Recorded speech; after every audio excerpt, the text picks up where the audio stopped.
Góðan daginn, ég ætla að kynna ykkur fyrir hvernig íslenskukennslan fyrir Taílendinga fer fram hjá Fræðslumiðstöð Vestfjarða. Við erum með kennslu í gegnum Moodle þar sem nemendur geta farið sjálfir inn og skoðað námsefnið sem í boði.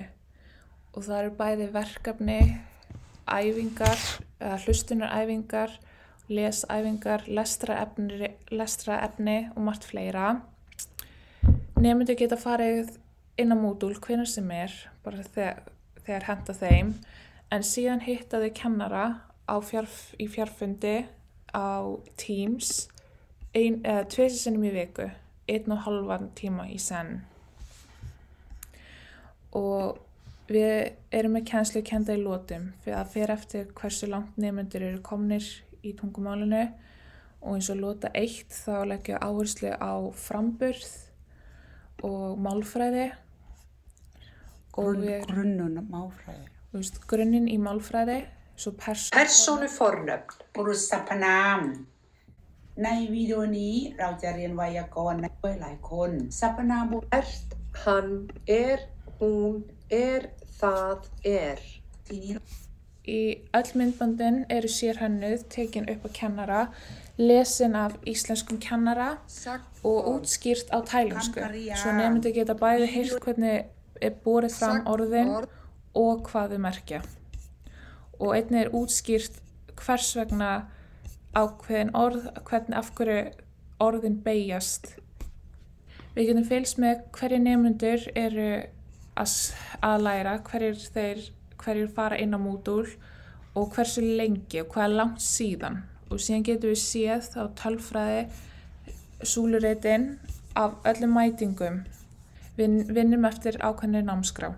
Það opnað fyrir hverja lotu hverja viku og það alltaf myndbönd sem fylgjast með, og eftir hverja kennslustund á Teams þá myndbandið frá kennslustundinni sett inn, svo að þeir nemendur sem náðu ekki að mæta í tímana geta horft á það eftir á.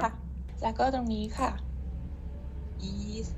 is lingur ค่ะ ให้ตัว R อีกนิดหน่อยค่ะ ir lingur is lingur ตรงนี้ค่ะ Síðan flokkum við allt eftir flokkum, og þar sem málfræðin, og síðan erum við með samtal og spjallfundur, það þá fundirnir sem við hittumst á Team, og síðan notum við bókina Íslenska fyrir alla, svo nemendur geta æft sig að lesa. Nemendur geta alltaf farið inn á allt námsefni bara hvenær sem og hversu oft sem við vilja. Síðan erum við stundum með verkefni fyrir nemendur og einnig spurningakannanir, og í hverjum tíma þá fá nemendur verkefni sem þau gera sjálf og skila til kennara, og kennarinn fer svo yfir og gefur þeim einkunn.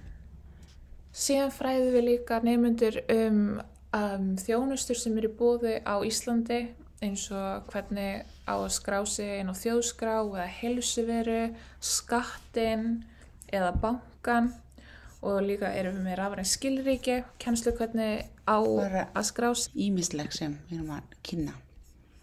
Og það alltaf nýtt efni í hverju einustu viku,